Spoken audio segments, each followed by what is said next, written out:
Okay. Assalamualaikum warahmatullahi wabarakatuh. My name is Fuad As-Safi bin Mualimin, and I will explain about the IMT-GT. Okay. Introduction.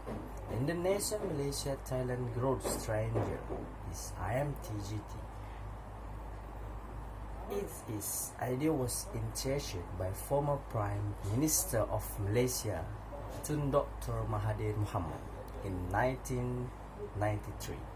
The former President of Indonesia, Suharto, Prime Minister of Thailand, Chuan Lik Pai, and Tun Dr. Mahathir was endorsed the formalization of IMT-GT in Langkawi, Malaysia. IMT-GT provides a sub-regional framework for accelerating economic cooperation and integration of the member states and provides in the three countries. The IMT-GT provides sector-led economic growth and facilities the development and the sub-region as a whole by exploiting the underlying complementarities and comparative advantage of the member countries.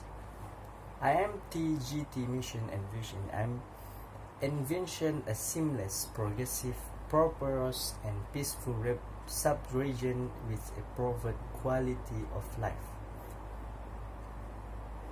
The IMT-GT working group, the 7 strategic pillars, denote the key focus areas that are expected to produce the most significant economic and social impact on the IMT-GT sub-region. These pillars are divided into 3 lead focus areas that are supported by 4 enablers. Lead focus areas comprise the agriculture and agro-based industry, tourism, and halal product and service pillars. It is intended that they will spearhead IMT-GT cooperation and integration for the next 2 decades. These lead focus areas were selected based on carefully evaluation of the comparative and competitive advantage of the sub-region. The 4 enablers will support the lead focus areas and comprise the transport and ICT connectivity, trade and investment facilitation, environment and human resource development, education and culture pillars. The IMT-GT mechanism.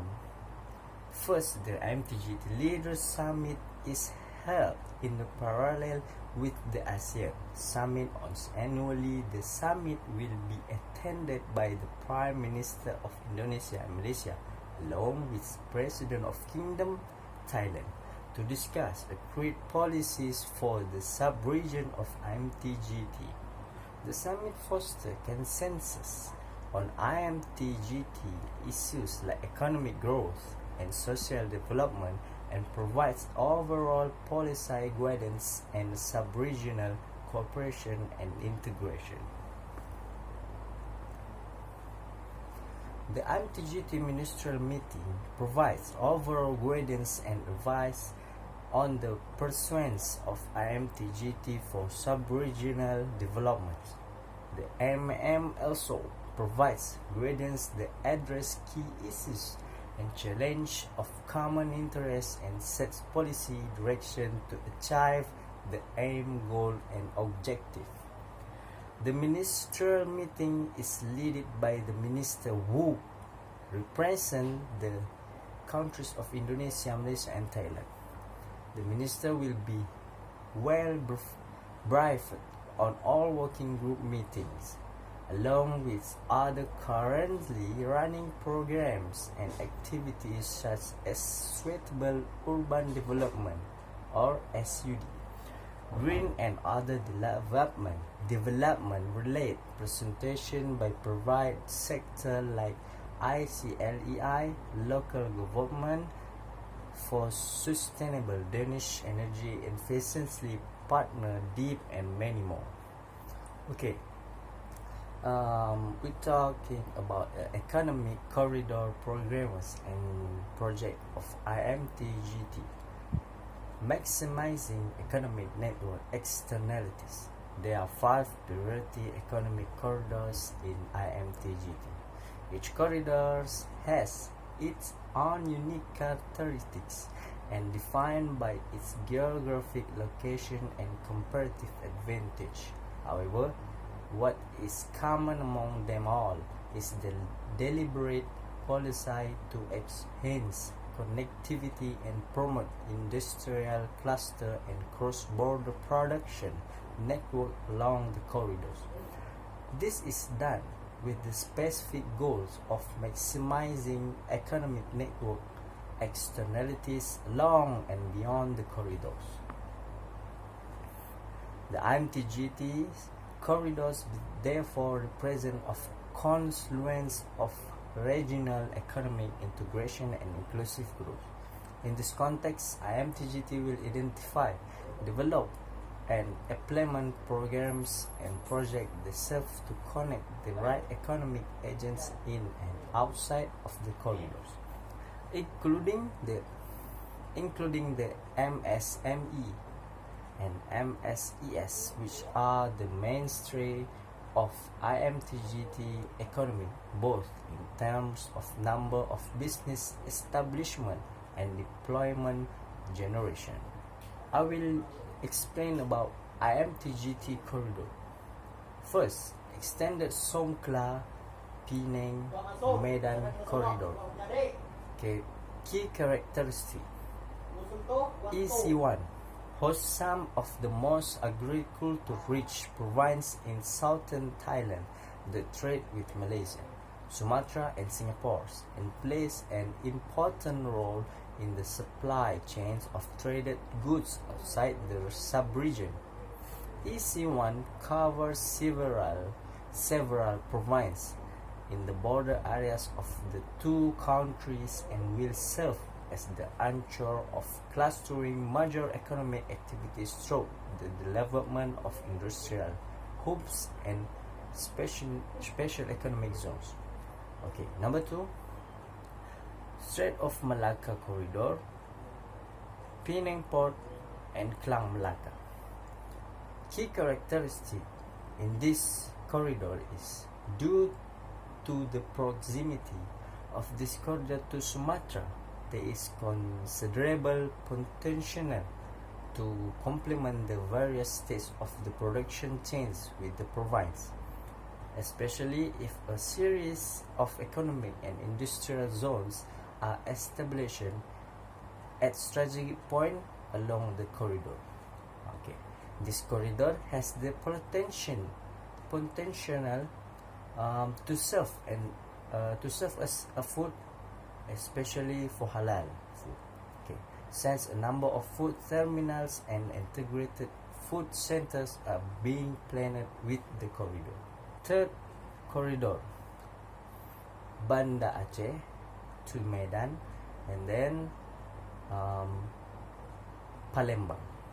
This corridor, which is part of ASEAN highway network, is of critical importance for developing Sumatra, as well as an important building block for further enhancing connectivity within the IMT-GT sub-region. Its development is closely linked with that of the other 3 corridors. Okay, and the last, Malacca Dumai Economic Corridor. This IMT-GT, for the key, what the key characteristic is, this maritime corridor has a long tradition of freight and passenger traffic between Sumatra and Malaysia. Dumai is a gateway port of Riau province, one of the richest provinces of Indonesia with abundant palm oil plantation and onshore oil and gas resources. Dumai is principally a palm oil related export, with general cargo, fertilizer, cement, and rice being the main import traffic. Okay, and the last Ranong Phuket Aceh corridor. We talk EC5. Okay, the EC5 characteristic is the Ranong Phuket. Okay, Ranong Phuket Aceh corridor is envisaged to enhance the connectivity between Sumatra and southern Thailand, primarily through maritime mode. Connectivity will be established through the development of facilities in key ports in Sumatra. Okay, IMT-GT, the key corridor programs and projects of IMT-GT will continue to accord high priority to implementation of programs and projects that aim at expanding and enhance the physical connectivity of these corridors, particularly in areas of transport, ICT, and power connectivity. To support infrastructure development, IMT-GT will tap into emerging funding vehicles such as the Asia Bond Fund, the ASEAN Bond Market Initiative, the ASEAN Infrastructure Fund, and Infrastructure Investment Bank. Vision 2030 will be revived every 5 years to monitor progress and evaluate outcomes and impact with a view toward fine-tuning and enhancing the sub-regional cooperation and integration effort.